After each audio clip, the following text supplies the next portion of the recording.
gracias, Alba, por la presentación. Buenos días a todos. Muchísimas gracias por la invitación. Para mí es un honor estar aquí y venir especialmente de Barcelona para respirar el aire fresco de esta ciudad patrimonio universal, que siempre es refrescante y que se te sube el espíritu.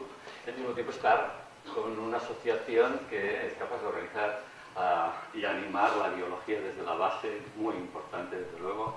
Porque estoy feliz de estar aquí y os voy a hablar algo de lo que sé y otras cosas relacionadas de las que no sé tanto, pero me dijeron que hablara de forma un poco divulgativa, que no me metiera mucho los tecnicismos y las cuestiones más especializadas, y por tanto voy a intentar hacer una visión general como, bueno, empezaré por lo más básico, conceptos evolutivos, y iremos avanzando cómo los da la genómica, se ha maridado muy bien con la evolución y nos está pues, dando secretos extraordinarios. Esa es un poco la idea, por tanto, la idea es relacionar evolución genómica y también sobre un famoso libro de Svante Pääbo, uno de los grandes expertos en el tema, que se llama En busca de los genomas perdidos, pues también hablaremos un poco de esa parte. Bien, pues bueno, como no empezar así, vivimos en un sitio muy singular en el universo, desde luego la Tierra es una singularidad cósmica, solo falta comparar con cualquier planeta que esté próximo a nosotros, por ejemplo, aquí tenemos Marte, y aquí la sonda espacial, cuando uno visita un lugar donde la vida no existe, un terreno arenoso, pedregoso, monótono, sin color, nada más distinto, un contraste mayor que cuando uno visita nuestro planeta llena de diversidad de ecosistemas. No sé por cuánto tiempo como sigamos así, pero de momento todavía lo tenemos.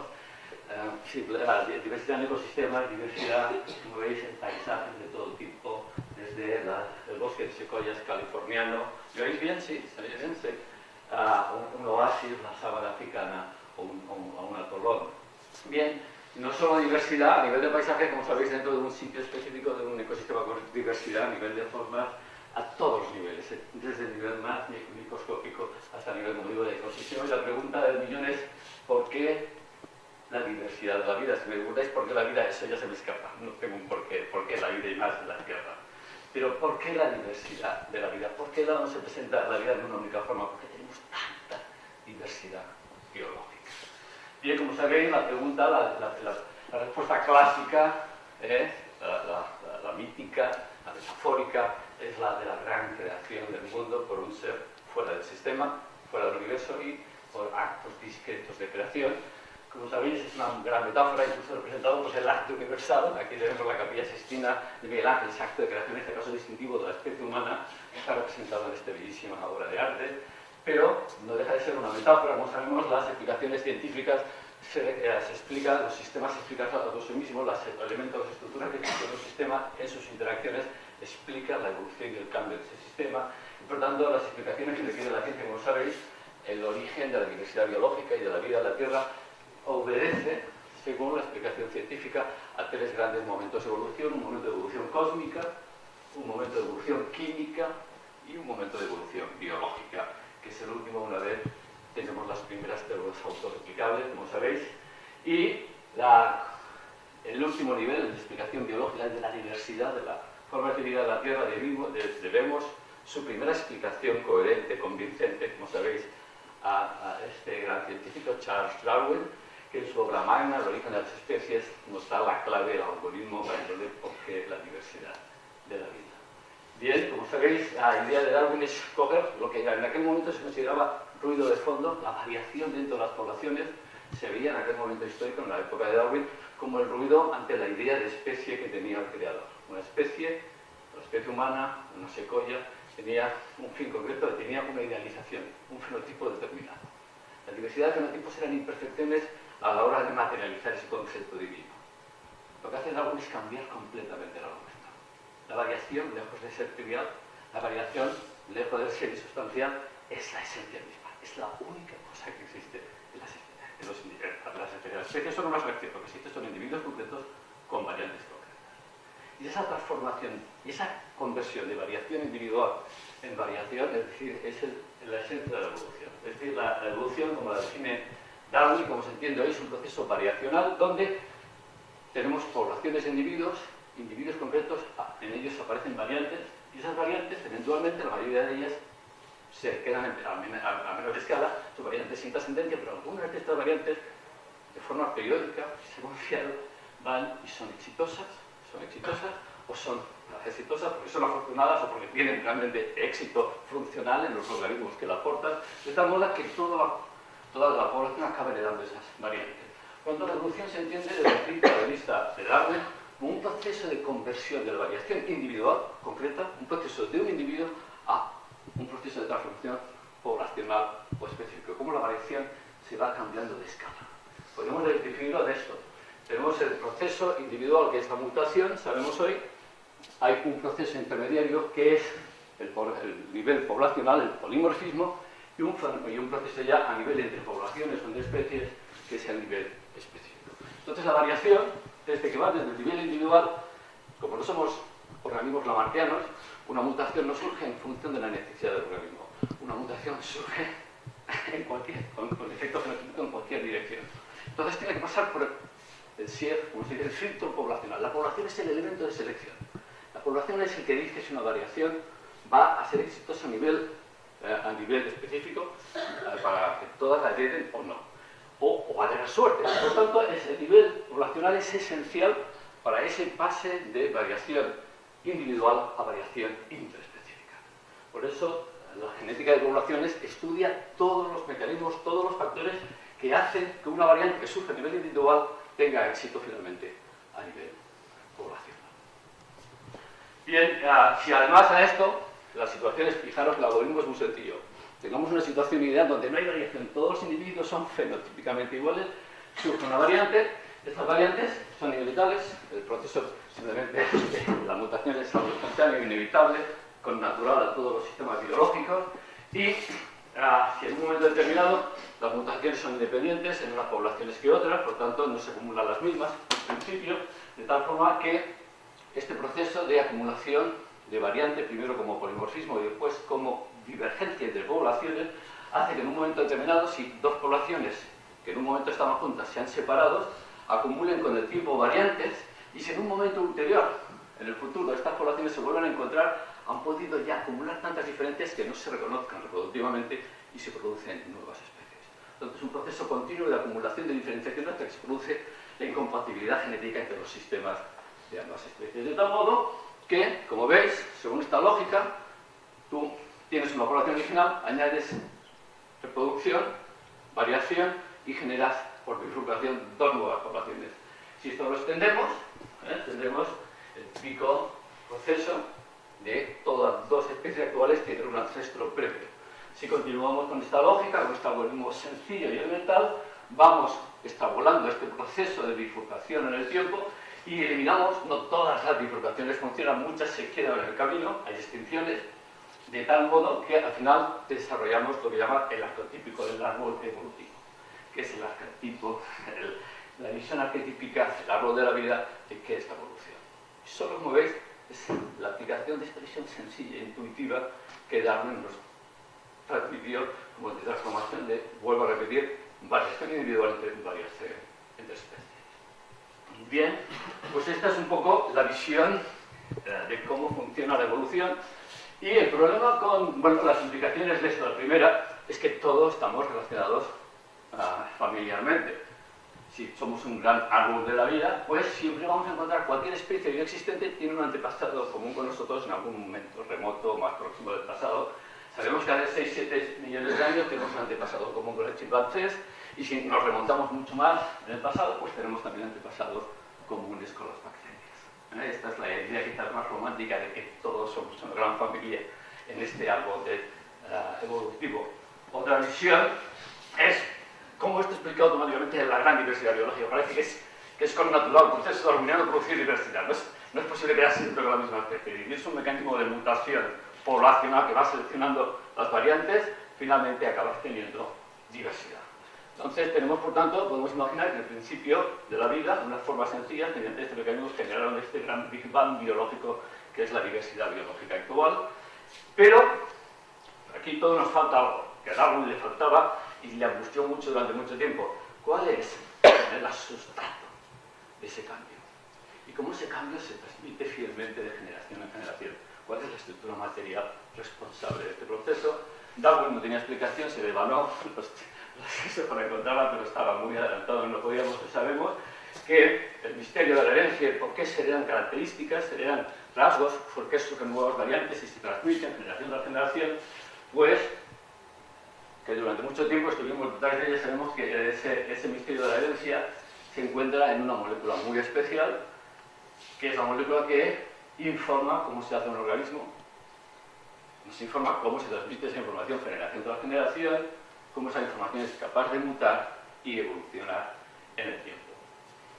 Como digo, durante mucho tiempo fue una caja negra, como sabéis, hasta el año 53, un periodo en la biología realmente relevante, histórico, y siempre digo que los alumnos de genética, el descubrimiento más importante del siglo XX de la genética, no de la, yo digo de la biología, es como un carbono, que igual se está encima, pero está. Y de alguna forma, como sabéis, en este modelo de la doble hélice, que en un simple trabajo de 900 palabras se produce posiblemente uno de las afirmaciones más consolidadas, más serias, que sostiene incluso a la dinámica newtoniana, que a ese repaso de tipo ha resistido enormemente y se ha convertido realmente un referente en toda la biología.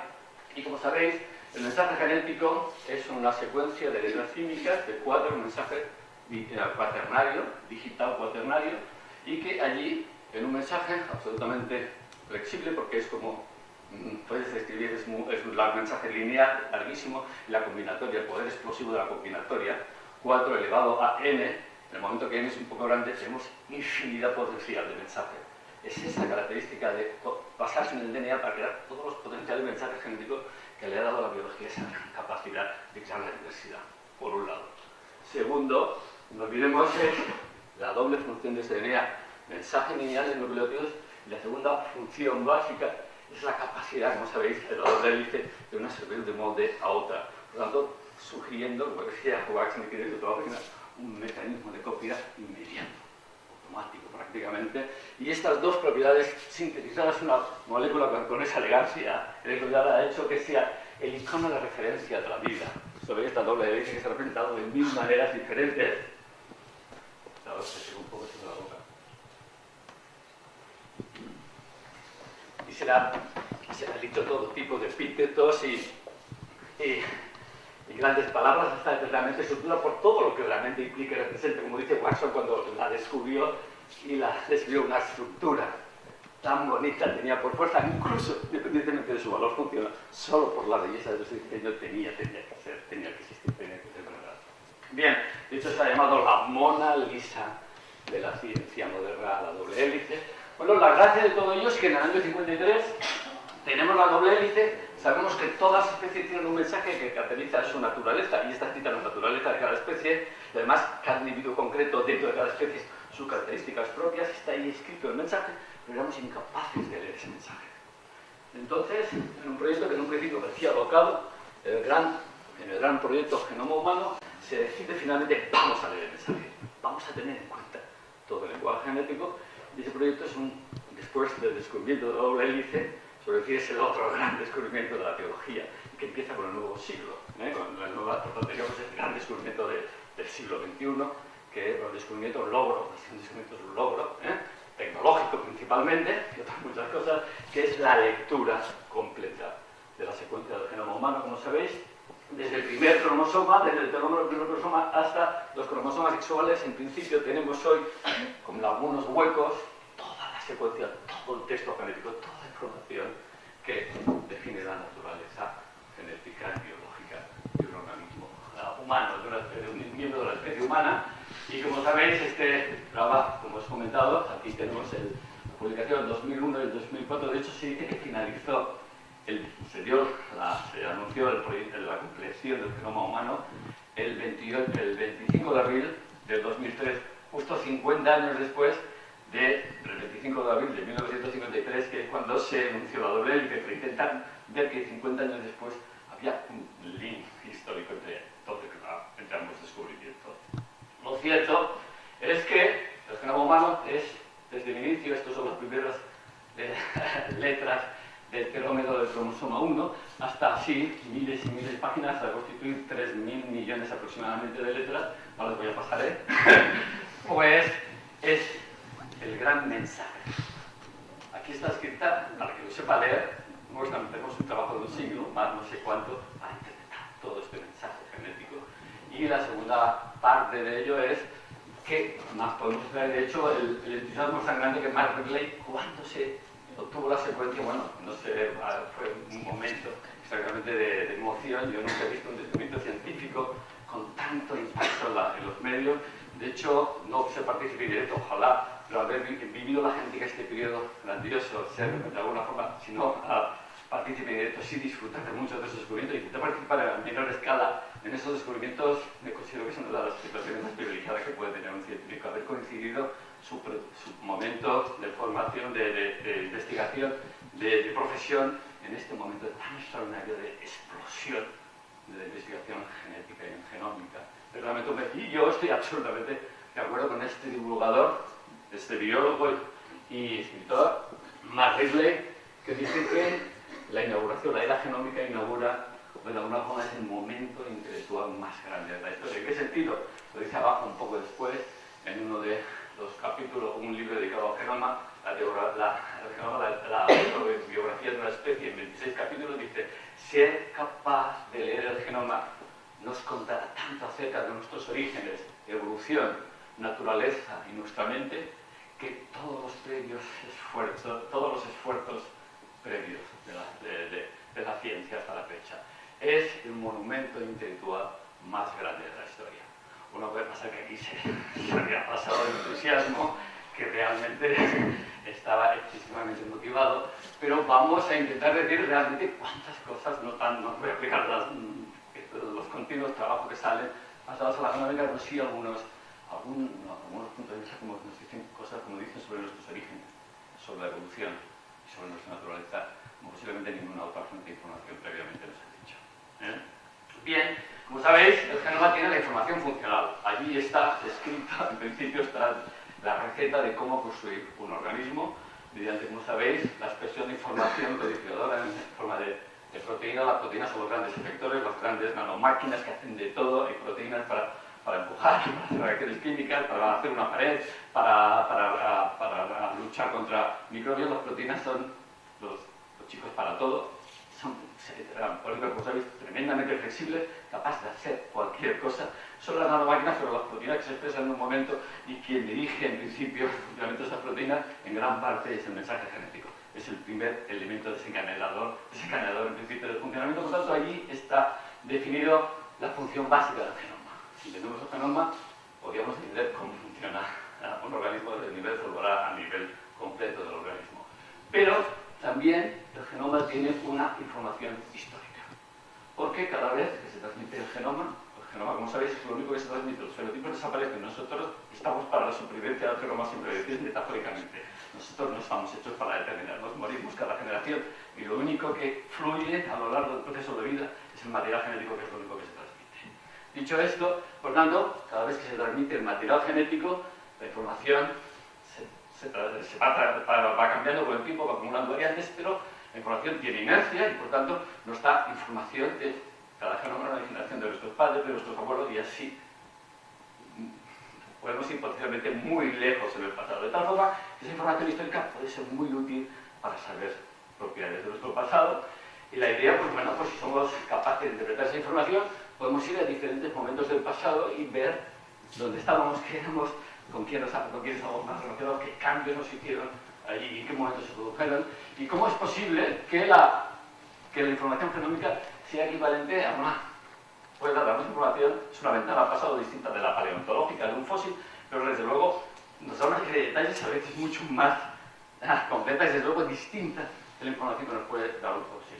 Uno se puede preguntar: ¿y cómo esto, el lenguaje de letras, nos puede dar una información? Uno ve un fósil, ve la estructura física del fósil, puede entender si se parece más el cráneo o no, sé qué cambios han producido.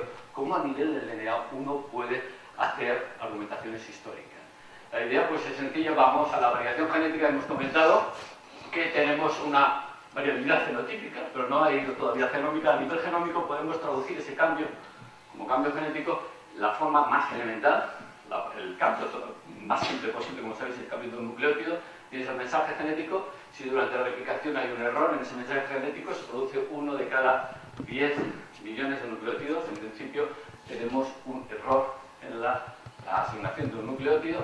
Entonces, ¿qué pasa con esos nucleótidos? Es la mutación más simple. Sabemos que tenemos mutaciones de calibre mayor, pequeñas secciones de DNA, pueden ser incluso grandes aberraciones cromosómicas, pero en fin, vayamos a la situación más simple posible. El simple cambio de nucleótido, y cuando tenemos este simple cambio de nucleótido, puede pasar varias cosas.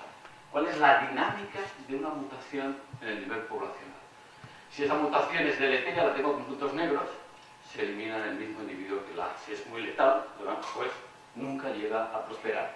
Tenemos tantas mutaciones letales como la probabilidad que se produzca, la tasa de mutación letal, pero nunca tienen éxito y están siempre a frecuencia, la tasa de mutación que se dice. Pero después tenemos mutaciones como esta que hay aquí, que dan una ventaja al portador de esa mutación. Son posiblemente una minoría de todas las mutaciones, pero hay hay de este tipo de mutaciones, y estas mutaciones, una vez alcanzan cierta frecuencia en la población, son imparables, se fijan rápidamente. Se fijan, quiere decir, aumentan su frecuencia y forman parte ya de toda la población. Es decir, toda la población acaba teniendo esta mutación y por tanto sustituye a cualquier variante. Eso es lo que se llama un éxito de variante, una variante exitosa. Después tenemos otro tipo de variantes que están a frecuencia baja.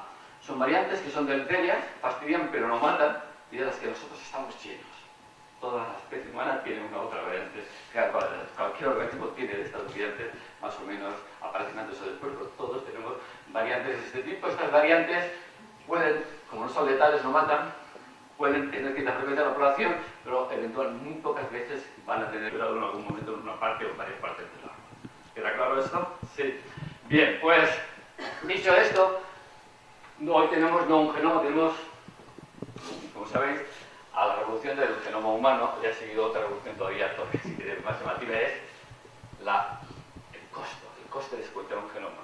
El coste de secuenciar un genoma, el genoma humano, costó aproximadamente, por supuesto, original era 3.000 millones de dólares, parece que finalmente fue más barato, 1.000 millones de dólares, y hoy estamos hablando, 15 años después, de un genoma humano cuesta alrededor de $1.000. Es decir, es 1.000.000 de veces más barato. ¿Podéis pensar que en 15 años haya bajado el precio de algo 1.000.000 de veces? Algo que valga una casa que valga 1.000.000 de euros y que hoy valga 1 euro. No, yo no conozco revolución tecnológica de ese calibre. Es realmente impensable la inmensa de esa revolución. ¿Qué quiere decir eso? Que secuenciar el genoma de información genómica está a disposición de cualquiera, o potencialmente cualquiera. Hoy se puede secuenciar su genoma y el de otras muchas especies, por lo tanto estamos absolutamente colapsados con información genómica. De hecho, nos faltan medios para analizar tanta información disponible de forma. De hecho, esto es simplemente la base de datos, ¿cómo se llama esta? Una base de datos de genomas que son públicos. Después hay los que secuencian genomas que no te enteras, pero estos son los públicos que supuestamente uno puede saber que están y puede acceder a ellos. Y ya tenemos 270.000 organismos con sus genomas secuenciados, no todos del mismo nivel. En arqueas, bacterias es la gran protagonista, tiene 246.000 genomas. En eucariotas tenemos 15.000 genomas de diferentes organismos. Por tanto, tenemos toda una información funcional e histórica extraordinaria para analizar. ¿Qué podemos hacer con ella? Pues bueno, analizar lo que podemos, porque no podemos analizar todo simultáneamente, pero la idea, por ejemplo, ¿qué significa ser primate desde el punto de vista genómico? ¿Cuáles son los cambios a nivel genómico que diferencian los mamíferos de los reptiles, o los reptiles de las aves? Bueno, las aves ya sabemos que están dentro de las otras. Pero bueno, hoy, comparando los genomas, uno puede ver los momentos, las adquisiciones a nivel genómico que adquirieron unos grandes grupos de organismos y saber en qué consisten a nivel de cambios genéticos que consisten muchas adaptaciones. Bueno, en las revistas de genómica evolutiva, continuamente genética evolutiva, un día sí, otro también, muchísimos papers explicando historias concretas, historias naturales basadas en la información genómica. Esto es una de las grandes fuentes de información que tenemos. Deberíamos hacernos preguntas con eso, comparar genomas, basándose en este principio. Podemos preguntarnos preguntas como ¿cuál es nuestra posición en el árbol de la vida? Esta lo sacamos relativamente hace tiempo con las actividades que tuvimos con información genética, pero cada vez con mayor precisión. ¿O qué cambios genéticos nos hace el humano? Si tenemos nuestro genoma y lo comparamos con nuestras especies más próximas, ¿cuáles son esos cambios que nos dan lo que llamamos la naturaleza humana? Era es el hombre neandertal. Sabéis que el hombre, vamos a verlo enseguida, ocupó Europa durante, bueno, fue el primer hombre que estuvo en Europa, morando en Europa, y desaparece en un momento relativamente rápido en el pasado, y aparecemos nosotros, sustituyéndolo. La pregunta, ¿cuál es la relación entre ellos y nosotros? La información genómica nos ha suministrado una explicación maravillosa sobre esa relación. ¿Qué más cosas? Bueno, como os comento, a la relación filogenética. Como sabéis, estos son la especie humana y los primates más próximos, nuestra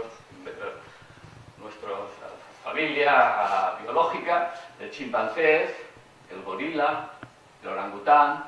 Estos son asiáticos, estas son especies africanas, y durante mucho tiempo, antes de que tuviéramos datos genéticos, la filogenia tradicional o clásica situaba simplemente a nivel morfológico. Era tan grande la diferencia que humanos formaban una única familia, la Hominidae, gorila, chimpancés y orangután formaban la familia Pongidae, Spongidae, y por último el bibón, la familia distinta y Lobitidae.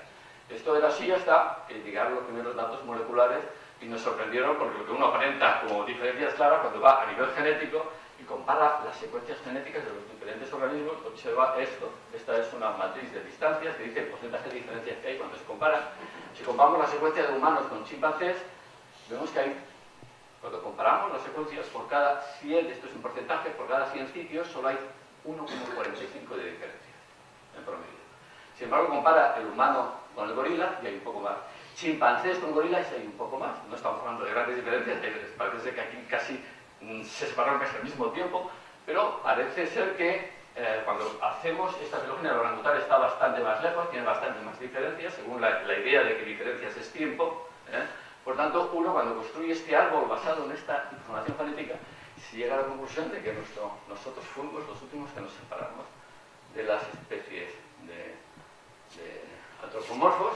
Cuando somos la asociación más reciente, bueno, si contamos las dos especies, son especies de chimpancés, el bonobo y el chimpancé, pero no introduzco esa distinción. Por tanto, fijaros, solo con los datos genéticos llegamos a una interpretación completamente. Los datos, como dicho, son valores neutros, no es como el fenotipo que está seleccionado y tiene ritmos de variación que pueden engañarte si solo los interpretas como marcador como marcador evolutivo.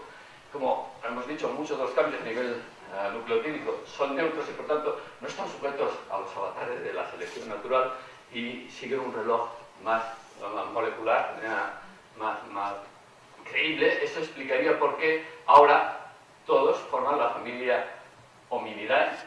Todos que llamamos póngidos hemos vivido en la clase de Hominidae y formamos una única familia, digamos, humana antropomorfa, y los silobátides. Por tanto, eso es un ejemplo, este es clásico y bien conocido, de cómo los datos genéticos nos ayudan a establecer una mejor.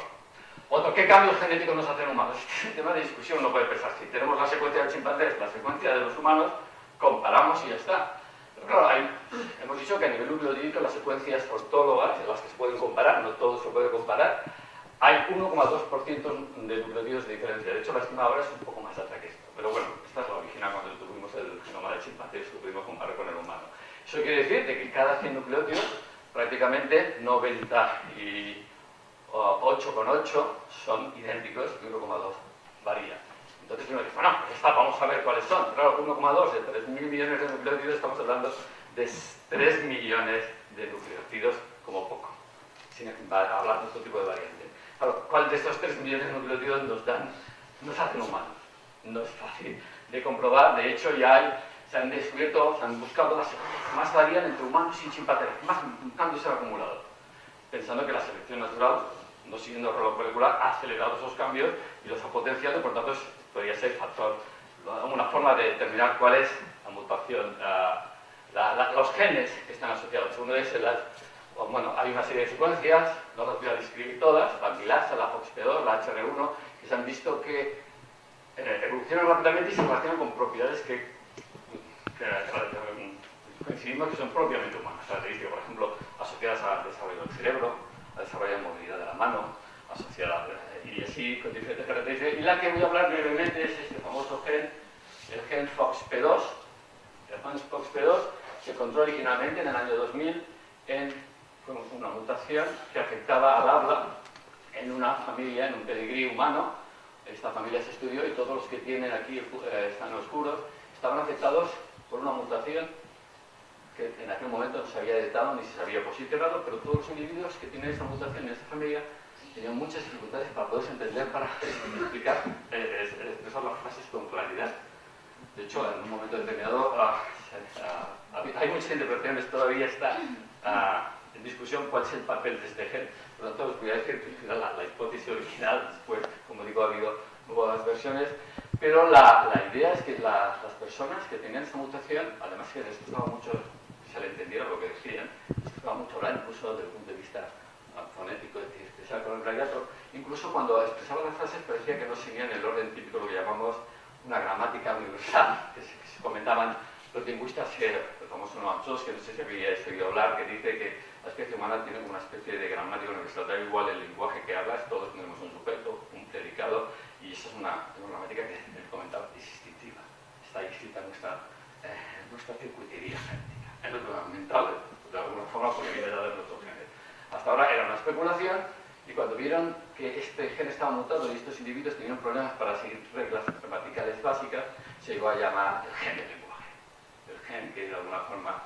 Después, como digo, la discusión es más complicada, no sabemos realmente si es el gen del lenguaje, pero lo interesante es que cuando en ese momento se obtuvo la secuencia del genoma humano y se pudo seguir mediante estudios de asociación, que veréis en genética cuantitativa, pues estaban en el cromosoma 7, la variante, y después, como ya teníamos la secuencia del cromosoma 7, se detectó el gen y se vio que este gen, el gen FOXP2, que es un gen asociado a la regulación, a la transcripción, pues en este gen había esta familia, nuestra familia, que la familia tenía una inserción, este trocito insertado, que hacía que el gen no produjera una proteína funcional y por tanto no funcionaba. Al funcionar este gen, esta familia heredaba este problema.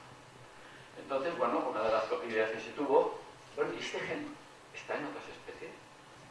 Lo primero que se hizo es buscar esa secuencia y se comparó con los genomas de otras secuencias a ver si estaba. Y aquí vimos que el orangután, el gorila, todos nuestros parientes próximos tenían este gen. De hecho, no solo lo tienen peces, está prácticamente en todos los animales. Y cuando se comparó este gen de humanos con chimpancés, gorila y orangután, vimos que respecto al ancestro, el orangután y el gorila no tienen ninguna diferencia. El gorila y el chimpancés tampoco. Y sin embargo, en este linaje tan breve, desde la separación de humanos con chimpancés, que es la rama más corta, se han acumulado dos cambios, dos aminoácidos de diferencia. Mientras ningún otro cambio en todo el conjunto de las ramas previas. Uno puede pensar, claro, dos es muy pocos cambios, uno puede hacer pruebas y estadísticamente significativa S2 respecto a ese tiempo evolutivo respecto al conjunto del tiempo evolutivo donde no hay ningún cambio, y da casi significativo, pero no hay suficiente potencia estadística. En cualquier caso, se dijo que esos dos cambios deberían ser importantes para el habla en humanos. De hecho, estas mismas mutaciones se han puesto en el ratón tiene 3 mutaciones de diferencia, y en ratones experimentales, cuando se han introducido esas 2 mutaciones humanas, se dan cuenta que tienen gritos de alarma mucho más rápido y están como más excitados lingüísticamente, es decir, no hablando, sino quejándose, parece ser que realmente está relacionado con la activación de la circuitería neuronal en el área del lenguaje. De hecho, incluso se ha dicho recientemente, esto hace 2 años, en un artículo de los artículos, que las mujeres se expresan más que los hombres. pero lo decía Sayas, parecía un artículo serio, pero suena así un poco, pero que se expresaban más este género, hay mujeres que no. En cualquier caso, tenemos un gen potencial importante que define la naturaleza humana, donde han sufrido 2 cambios aminoácidos concretos. Bien, vayamos ya acabando, avanzando. Los neandertales, como os he comentado, de hecho, hoy sabemos que no hubo una única migración, la cosa es como siempre. Uno siempre tiene un mensaje sencillo, el primer modelo todo es simple, una migración inicial y después una posterior. Hoy sabemos que aquí hubo de todo continuamente, los datos recientes con más información reciente, vemos que de África al resto del mundo hubo migraciones sucesivas. Pero hasta ahora lo simplificamos en lo siguiente, que hace medio millón de años hubo una gran migración de África hacia Europa y Eurasia también. Y en esa migración, primera migración, primer hombre que salió de África, a adaptarse a Europa, surge el fenotipo neandertal, el fenótipo de Neandertal que habéis conocido y que estuvo viviendo, como veis, prácticamente en toda Europa, toda la parte no afectada por el hielo de la glaciación, en la península ibérica y, como veis, prácticamente en toda Europa, incluso llegando a esta región rusa. Bien, esto, como digo, hace medio millón de años y sabemos que más recientemente, bueno, toda la industria y todos los yacimientos donde hay restos, tanto líticos como óseos, del hombre neandertal en Europa, y sabemos que más recientemente nuestra especie, como sabéis también, tiene 200.000 años en África, pero hace como 100.000 años, si las estimaciones erradas, surge la especie que hoy domina la Tierra principalmente, es Homo sapiens sapiens, nosotros, surge de África, y lo cierto es que con la salida, como sabéis, de esta segunda migración, el hombre neandertal prácticamente desaparece, no deja restos, y cuando uno compara los estratos donde está Neandertal, ve que enseguida, allí donde convivieron o no, pero aparece un hombre completamente distinto. Nosotros, o al menos morfológicamente distinto, con una cultura política y así, muchos anillos, muchos pendientes, anillos, la belleza parece que tienen una capacidad estética diferente del hombre neandertal, son más sofisticados a ese nivel, y estos dominan rápidamente todo. El neandertal desaparece. Cuando nos encontramos con ese tipo de información arqueológica, bueno, no sabemos qué pasó. Somos derivados, nosotros nos mezclamos con el neandertal, nos extinguimos, se extinguen independientemente de nosotros, y no hay ninguna relación entre nosotros. Era una incógnita que los restos fósiles no podían resolver, y vienen, como digo, los datos genómicos al rescate.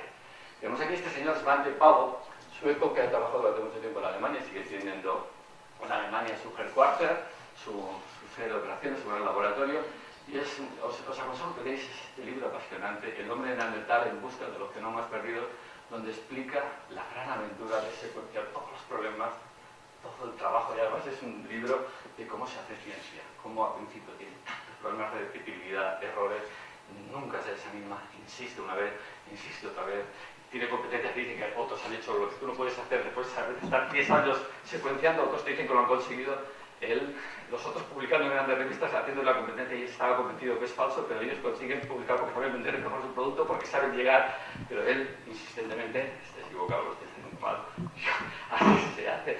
Es una historia realmente apasionante. Él quería ser, estaba obsesionado por la arqueología, por las momias, cuando era joven, pero claro, su situación también cuenta intimidades de aquellas que te generan cierto repelús. Yo no me atrevería a contarlas, ¿no? Que si era bisexual, que primero se casa con esta, después con otro, después te empieza a contar que su padre tenía, que su padre era un premio Nobel, pero él no lo sabía al principio porque su padre era legítimo, estaba casado con su familia y con su madre pues tuvieron un affair y salió él. Y entonces solo lo veían los sábados porque su padre le decía a su mujer oficial, no voy a trabajar, y se iba a ver a su hijo, estaban ahí hablando y todo. Total, que él se decidió, bueno, estaba obsesionado pues eso por la cultura que de hecho vio, por eso el título, En busca de los genomas perdidos, él vio En busca de... ¿Qué perdido suena esto? Y bueno, se quedó hipnotizado en esa película, siempre le causó mucho impacto, y claro, le dijeron, dedícate a hacer medicina, que tienes futuro, déjate esto de los descubrimientos. Pero cuando empezó a hacer su doctorado en medicina, se dio de cuenta de las técnicas genómicas. En un momento determinado, sin decirse la solución ni nada, en su propio laboratorio obtuvo de los museos restos de momias, de gasas de momia, y pudo secuenciar DNA de momias por primera vez. Cuando lo publicó, mientras estaba ahí trabajando, lo publicó en un Nature, su jefe, al final se lo cuenta a sus jefes, y dice, ahora me va a matar, me va a decir de todo. Entonces los jefes lo critican, pero ¿cómo no lo habéis dicho nada antes? Y esto es fantástico, así es un descubrimiento increíble. Total, que viendo su éxito, dejó lo de la medicina y se dedicó a estudiar el DNA fósil. Y entonces fue el primero que nos secuenció después de muchos años, primero el DNA mitocondrial, que fue lo más fácil. Finalmente, en el año 2010, secuenció el genoma completo del hombre de Neandertal, un sueño. Cuando me enteré que secuenció el primero el DNA mitocondrial del hombre de Neandertal, y digo, es todo genoma completo de un hombre extinto. Realmente dijo, he acertado, esto es maravilloso. 200 que cogieron y con esto hemos aprendido muchísimas cosas. Lo primero que nos quedamos, tenemos el genoma de un hombre extinto, muy próximo a nosotros. ¿Era uno o no uno de los nuestros? Si yo comparo su secuencia genómica con la nuestra, tiene las mismas diferencias que tenemos entre nosotros. Si tuviera las mismas diferencias, su ancestro común es tan lejos como nuestro, por tanto, es uno de los nuestros. Si tienes bastantes más, es que tiene una raíz más cercana a África cuando se fue a la primera división. Por lo que es la pregunta que nos podemos hacer. Por otra parte, ¿hablará como nosotros? Oye, ¿y la James Fox Perros? ¿Tiene las mismas mutaciones que nosotros o tiene unas mutaciones distintas?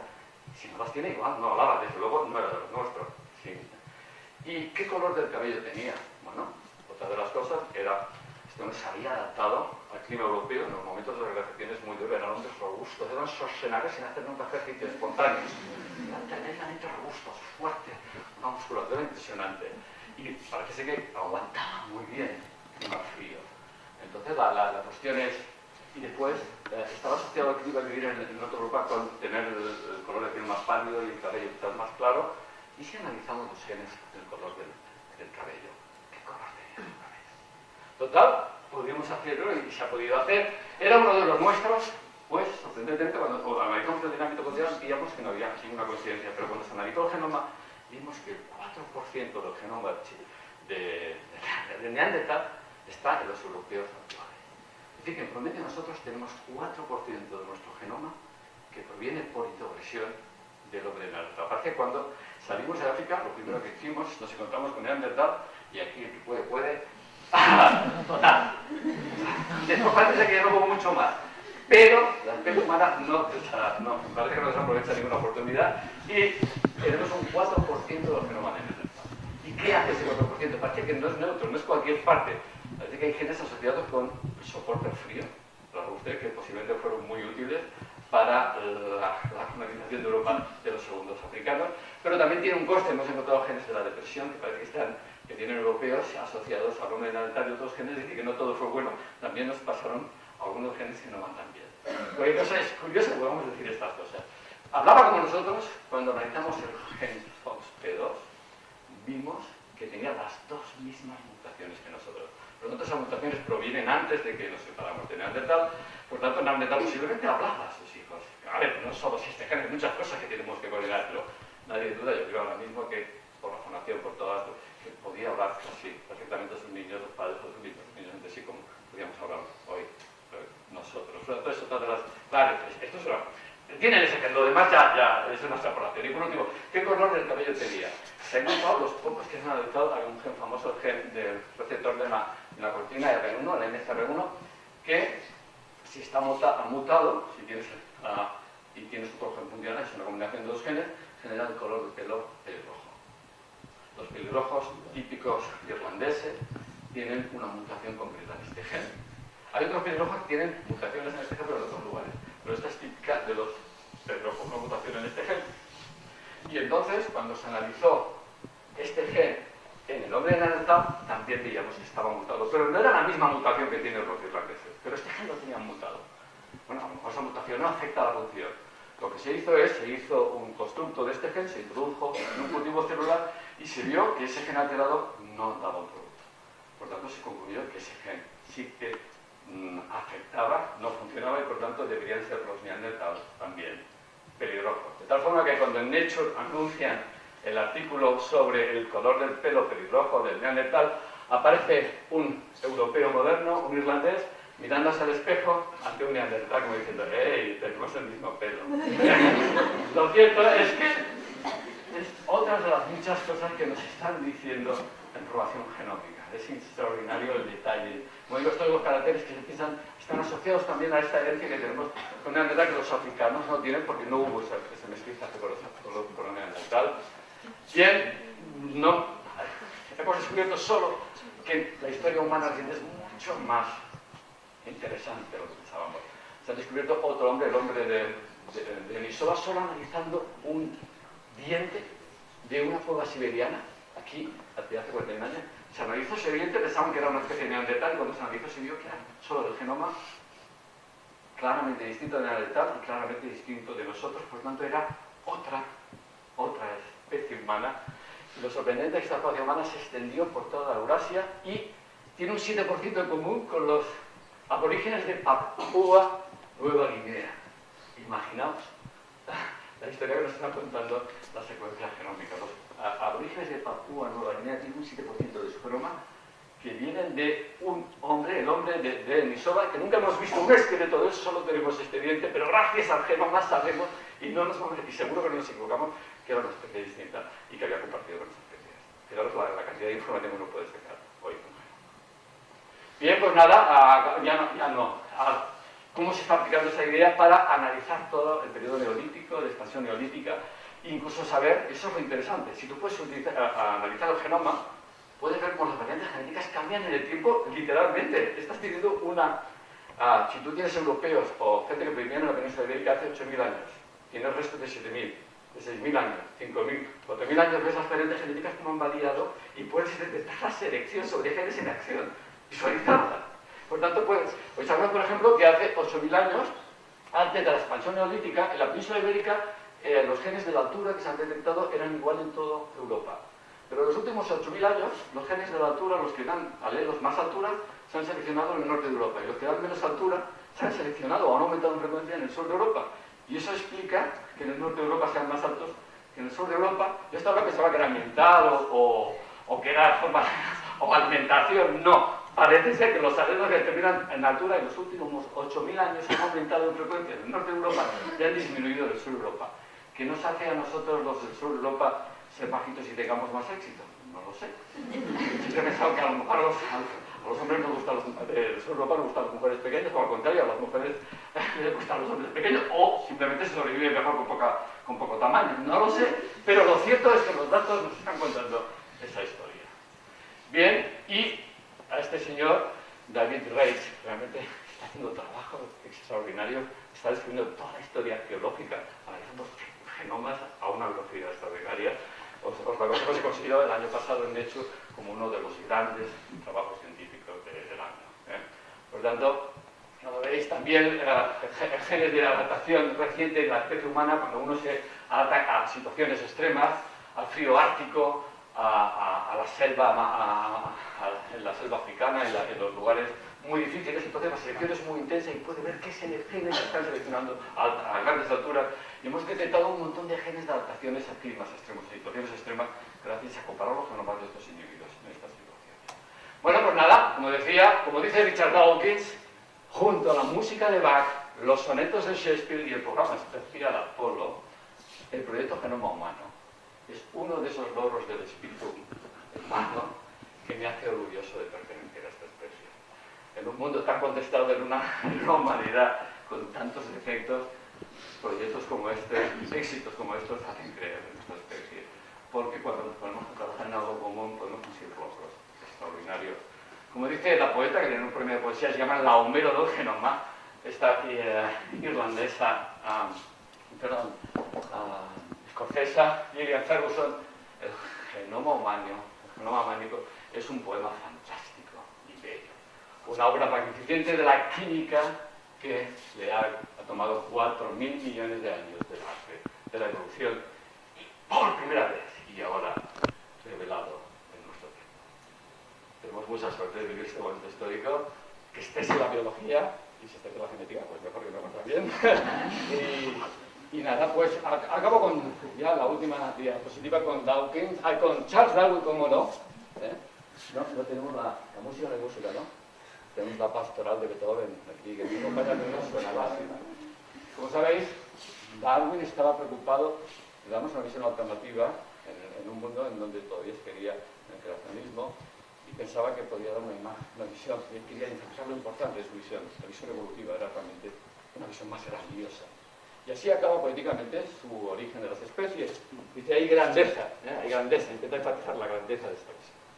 Hay grandeza en esta visión de la vida, que mientras este planeta ha ido girando constante según la constante ley de gravedad, compara la física con la biología.